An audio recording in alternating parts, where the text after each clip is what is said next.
이번 시간에는 작품 수오제기를 이제 같이 공부를 해보겠습니다.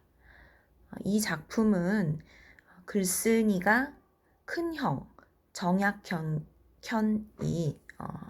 정약용의 형이죠. 큰형님. 정약현이 집에 붙인 당호가 이제 수오제라고 이제 집에 이름을 붙였어요. 그래서 이 수오제를 통해 얻은 깨달음을 쓴 고전 수필이에요. 그래서 의문으로 시작해서 자신의 반성과 사색의 결과로 깨달음을 얻게 되는 과정을 보여주고 있는 작품이죠. 그래서 이 수호제의 의미와 작가가 깨달음을 얻는 과정을 파악하며 작품을 감상해 보도록 하겠습니다. 작가는 이제 정약용, 조선 후기 학자, 다산 정약용이라고 하죠. 주체적이고 근대적인 시각으로 당시 사회를 개혁하고자 하는 글을 주로 썼고요. 목민심서가 유명하죠. 목민심서, 경세육표라는 이런 책들이 있습니다.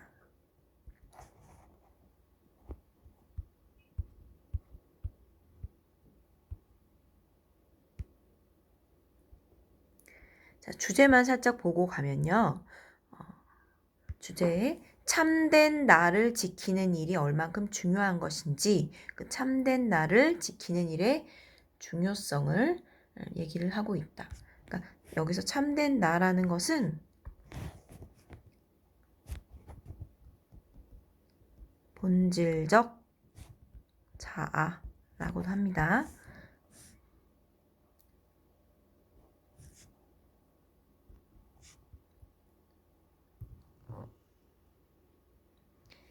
특징을 간략하게 보면 첫 번째, 전통적인 한문 양식인 기의 형식을 취하고 있어요.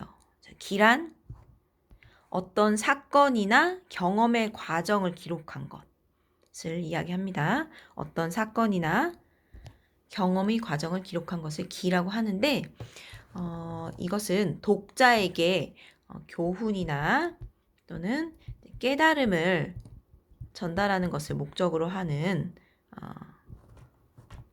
형식에 해당하고요. 두 번째 특징은 경험과 사색, 자문자답을 통해서 사물의 의미를 밝히고 성찰의 과정을 보여줍니다. 그리고 세 번째 특징은 처음에 그 형님의 집의 이름에 의문을 갖고 그 의문에서 출발해서 자신의 깨달음을 얻어가는 과정을 통해 독자에게 무엇을 유도한다? 공감을 유도한다. 이 세 가지 특징을 기억해 두시기 바랍니다. 이 작품은요, 기승전결로 이루어져 있습니다. 기는 20페이지에 8번째 줄까지라고 보시면 되겠는데, 이제 수호제라는 이름을 통해서 본인이 이제 의문을 제기하는 그런 부분이고요. 그리고 승은 21페이지의 4번째 줄까지. 승의 내용은 나 외에 천하 만물을 지킬 필요가 없는 이유를 이야기하고 있는 부분과 그리고 나를 지켜야 하는 이유를 깨닫는 부분이 나옵니다. 여기까지가 승이고요. 그리고 저는 22페이지 8번째 줄까지 나를 잃은 과거의 경험을 바탕으로 나를 지키는 일의 중요성을 깨닫는 부분입니다. 그리고 마지막으로 결은 수호제기를 쓰게 된 내력을 밝히는 부분이죠. 그래서 기승전결로 이렇게 쓰여져 있습니다.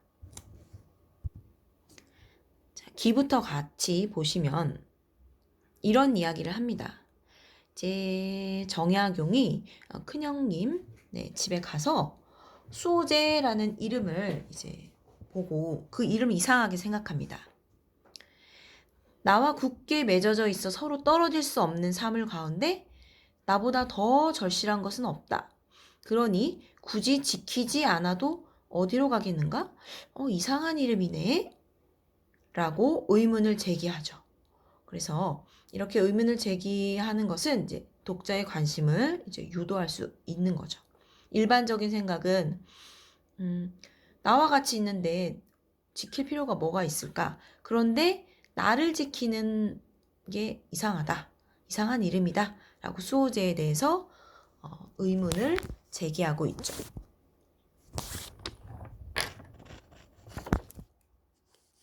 기는 의문을 제기하는 부분. 그 다음 승 가겠습니다. 승은 두 가지로 나뉜다고 했잖아요. 두 가지. 첫 번째는 나 외에는 무엇을 지킬 수 없다? 지킬 필요가 없다. 천하 만물을 지킬 필요가 없다. 없다는 부분이 이야기가 나오죠. 뭐라고 얘기가 나오냐면 이렇게 얘기합니다. 승, 천하 만물 가운데 지킬 것은 하나도 없지만 오직 나만은 지켜야 한다. 본질적 자, 아까 얘기했던 그 나를 얘기합니다. 왜 그러냐? 내 밭을 지고 달아날 자가 있는가? 밭은 지킬 필요가 없다. 내 집을 지고 달아날 자가 있는가? 집도 지킬 필요가 없다. 내 정원에 여러 가지 꽃나무, 과일나무 뽑아갈 자 있는가? 그것은 다 뿌리가 어디에 박혀 있어요? 땅속에 깊이 박혀 있기 때문에 가져갈 자가 없다라는 거예요. 내 책을 훔쳐 없앨 자가 있는가? 내 옷이나 양식을 훔쳐서 나를 옹색하게 하겠는가? 천하에 있는 실이 모두 내가 입을 옷이며 천하에 있는 곡식이 모두 내가 먹을 양식이다. 도둑이 비록 훔쳐간 데야 한두 개에 지나지 않을 테니 천하의 모든 옷과 곡식을 없앨 수 있겠는가? 그러니 천하 만물은 모두 지킬 필요가 없다라고 합니다. 이것은 처음에는 이제 의문을 제기하지만 이 작가인 정약용이 그 포항으로 귀향을 온 뒤에 곰곰이 생각을 한번 해봅니다. 그래서 그 생각 속에서 의문점에 대한 무엇을 해답을 얻게 되는 부분이죠. 그래서 아까 특징 중에 무엇이 있었죠? 자문자답이라고 했잖아요. 스스로 의문을 제기하고 스스로 답한다 라고 해서 여기서 귀향 가서 답을 얻은 거죠. 그런데 오직 나라는 것만은 잘 달아나서 드나드는데 일정한 법칙이 없다. 아주 친밀하게 붙어 있어서 서로 배반하지 못할 것 같다가도 잠시 살피지 않으면 어디든지 못 가는 곳이 없다. 그러니까 나라는 것의 특징은 어때요? 나는 세속적인 이익과 유혹에 쉽게 뭐한다? 유혹에 쉽게 흔들리는 거예요. 그래서 지키기가 매우 어렵다라는 거죠. 그리고 이익으로 꿰면 떠나가고 위험과 재앙이 겁을 주어도 떠나간다. 마음을 울리는 아름다운 음악 소리만 들어도 떠나가며 눈썹이 새까맣고 이가 하얀 미인의 요염한 모습만 모아도 떠나간다. 그래서 어떻게 해야 된다? 한 번 가면 돌아올 줄을 몰라서 붙잡아 만류할 수가 없다. 그러니 천하에 나보다 더 잃어버리기 쉬운 것은 없다. 어찌 실과 끈으로 묶고 빗장과 자물쇠로 잠가서 나를 굳게 지키지 않겠는가? 결국은 뭐다? 지켜야 한다라는 것이죠. 어떻게 해서? 철저하게 뭐 해서? 수양해서 나를 나오에 지킬 숫자죠. 나를 지켜야 한다라는 것입니다.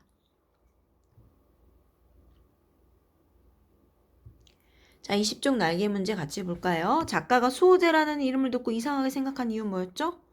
나와 굳게 맺어져 있어 서로 떨어질 수 없는 사물 가운데 나보다 더 절실한 것은 없어요. 그래서 굳이 지키지 않아도 어디로 가지 않는데 왜 형님은 수호제라고 지었을까?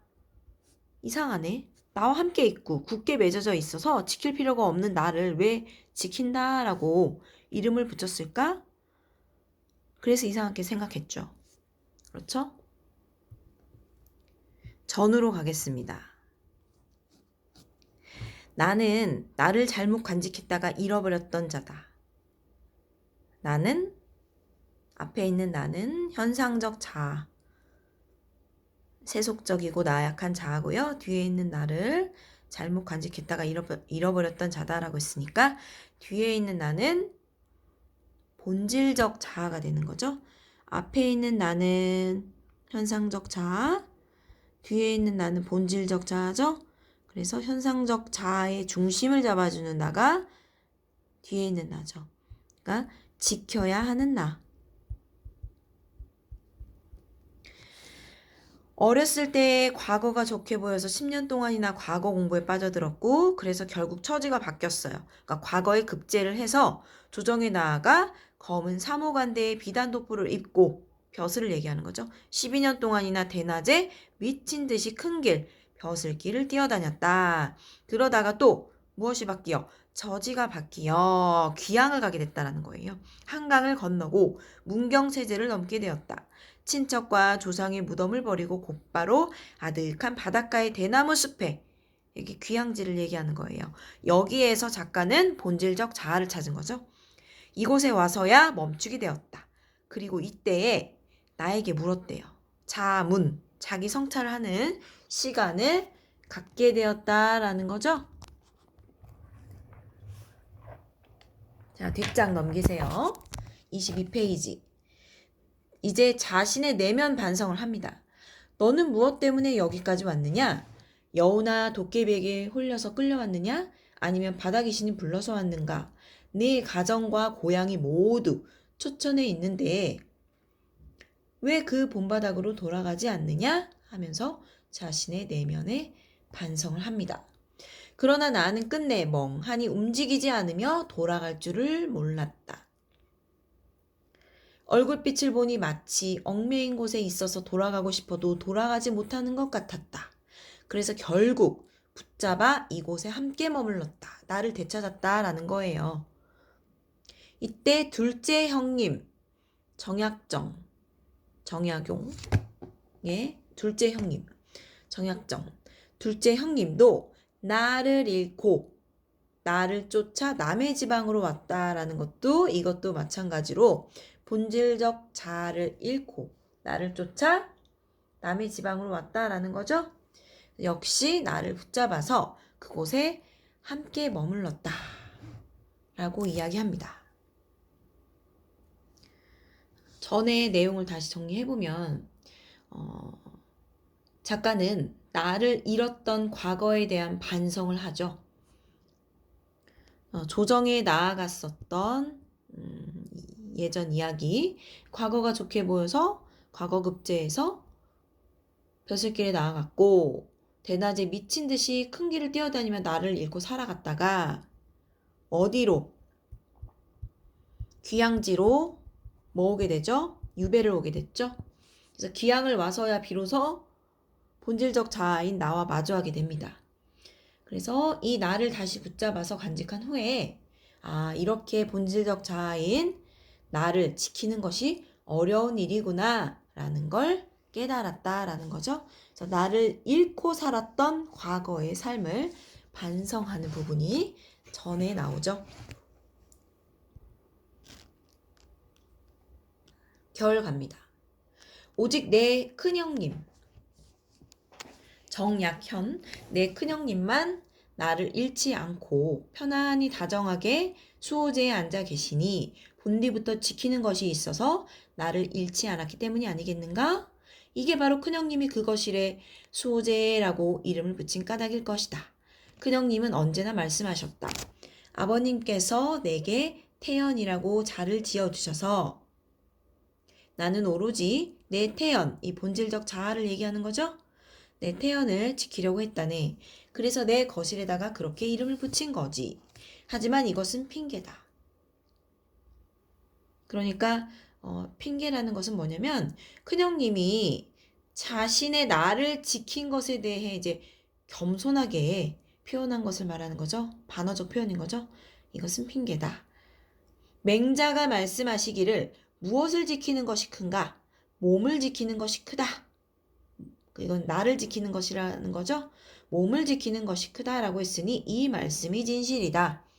내가 스스로 말한 내용을 써서 큰형님께 보이고 수호제의 기로 삼는다라고 해서 이렇게 수호제기를 쓰게 된 내력을 마지막 부분에 밝힙니다.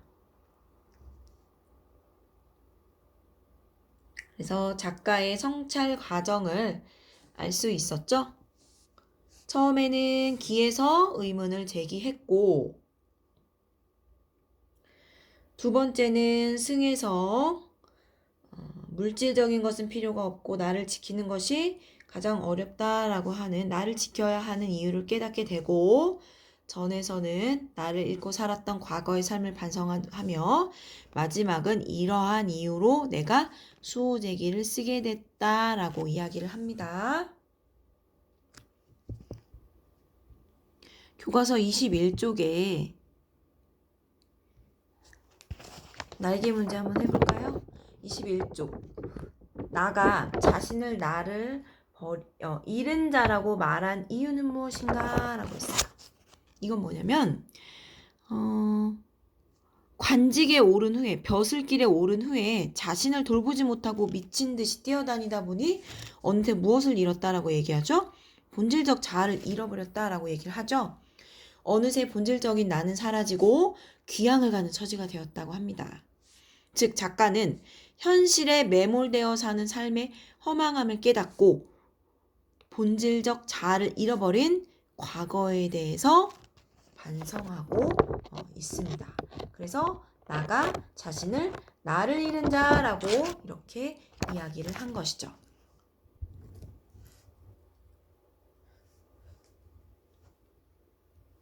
학습활동을 통해서 한번 기승전결의 구조 정리를 다시 해보면 기, 수호제라는 이름에 대해 의문을 제기를 하죠. 상식적 수준의 의문을 제기하고 이를 통해서 화제를 제시하며 무엇까지? 화제 제시와 함께 독자의 관심, 유도하는 부분이죠. 그 다음 두 번째, 나를 지켜야 하는 이유를 깨닫습니다. 이 승에서는 환경과 여건에 따른 현상적 자아의 변화가 있다. 이를 통해서 의문이 해소가 됩니다. 작가의 의문이 해소가 되죠. 그리고 나를 잃고 살았던 과거의 삶을 반성하는 부분인데 자기의 삶에 적용을 해보잖아요. 벼슬길에서는 본질적 자아를 지키지 못했고 귀향지에서는 본질적 자아를 지킬 수 있게 됐다라고 자신의 삶에 대해 적용을 하고 반성을 하죠. 그다음 마지막 수호제기를 쓴 내력을 밝히는 부분, 그러니까 깨달음을 기록하는 부분이죠. 깨달음의 기록. 이렇게 해서 기승전결로 한번 주요 내용과 함께 구성상의 특징까지 살펴보았습니다. 학습활동 2번입니다. 이 작품에 담긴 작가의 깨달음을 파악하고 이를 자신의 삶과 연관지어 새롭게 인식해보자 했습니다. 이 작품에 나타난 나의 두 가지 의미를 적어보자 했어요. 자, 현상적 자아, 세속적인 현실에서 살아온다. 그러니까 벼슬길에 있었던 나를 이야기하는 거죠. 그래서 큰 길이라고 표현을 하네요. 본질적 자아는 현상적 자아의 중심을 잡아주는 나.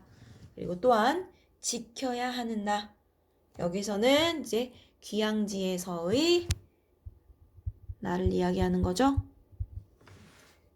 이렇게 이 작품에는 두 가지 의미의 나가 나타납니다. 자, 2-2 보겠습니다. 이 작품에 제시된 천하 만물과 나의 특성을 근거로 작가가 다음처럼 말한 이유를 생각해보자 라고 합니다. 천하 만물 뭐였죠? 물질적인 거. 밭이나 집은 치고 달아날 자가 없음. 정원의 꽃나무, 과일나무 뽑아갈 자 없죠? 책이나 옷, 양식 훔쳐갈 수가 없다. 그래서 뭐하다? 지킬 필요가 없다라는 거예요. 하지만 나는 잘 달아나요. 드나드는데 일정한 법칙이 없어요. 잠시 살피지 않으면 어디든지 못 가는 곳이 없고 세상의 이익, 위험, 재앙, 유혹 등에 쉽게 흔들려요. 한 번 가면 돌아올 줄 몰라서 붙잡아 만류할 수가 없네요. 그래서 어떻게 해야 되냐? 굳게 지켜야 한다라는 거예요. 나를 지켜야 한다라는 거죠.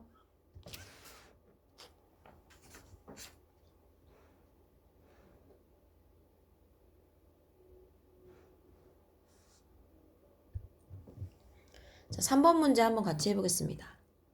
이 작품의 작가처럼 나를 잘못 간직했다가 나를 잃은 경험이 있는지 한번 생각해보고 나를 지킨다는 것이 얼마나 중요한지 한번 말해볼까요? 자, 이걸 통해서 나를 잘못 간직했다가 나를 잃은 경험. 작가는 관직에 오른 후 근원적인 나를 잃고 귀향에 와서야 비로소 참된 나의 모습을 찾았다라고 얘기하죠? 어떤 경우가 있을까요? 여러분의 경우.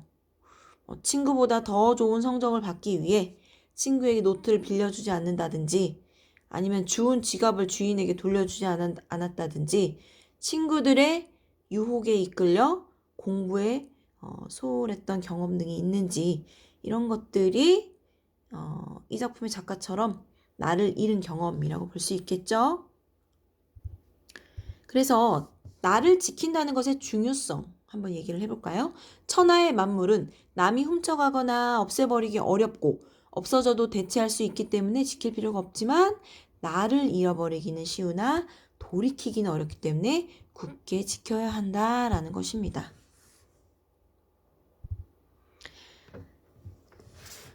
자신의 삶에서 지침으로 삼고 싶은 좌우명이 있어요. 좌우명을 정해서 휴대전화 쪽지창에 메시지를 한번 써보고 그에 어울리는 사진도 함께 올려보자 라고 했어요. 교과서 24페이지 보면 산을 찍었네요. 그리고 산 정상에 올라본 사람만이 그 기쁨을 안다 라고 했네요. 자, 25쪽 정리 한번 해보겠습니다. 자, 수호제기는 무슨 뜻이죠? 그렇죠. 나를 지키는 집이라는 뜻의 당호를 소재로 해서 작가가 깨달음을 얻은 과정을 기록한 한문수필이었죠. 이 작품에서 작가는 내가 나를 지킨다는 것이 논리적으로 모순이라고 생각했기 때문에 처음에는 수호제의 의미를 깨닫지 못했어요. 하지만 장기로 귀향을 간 것을 계기로 해서 자신의 삶을 성찰하는 과정에서 수호제의 의미를 깨닫게 되죠. 작가는 이러한 깨달음을 얻기 위해 나의 의미를 두 가지로 구분하고 있어요. 어떻게? 하나는 상황, 환경, 현실적 조건에 따라서 수시로 변하는 어떤 자아, 현상적 자아이고 다른 하나는 어떤 환경 속에서도 변하거나 흔들리지 않도록 하는 지켜야 하는 어떤 자아다? 본질적 자아다 라는 것이죠. 25페이지에 감상의 정리를 한번 해보았습니다. 자, 마지막입니다. 그래서 어떻게 하냐? 작가는 무엇을 지켜나갈 때 세상의 바람에 흔들리거나 미혹에 빠지지 않을 수 있음을 깨닫고 비로소 수호제라는 당호를 지은 큰형님의 뜻을 알게 되었다라고 고백을 하며 그래서 이 글을 쓰게 되었다 라고 밝히고 있죠. 작가는 무엇을 지켜나갈 때? 본질적 자아를 지켜나갈 때 이렇게 이 마지막 부분에서 주제가 나오는 거죠. 주제.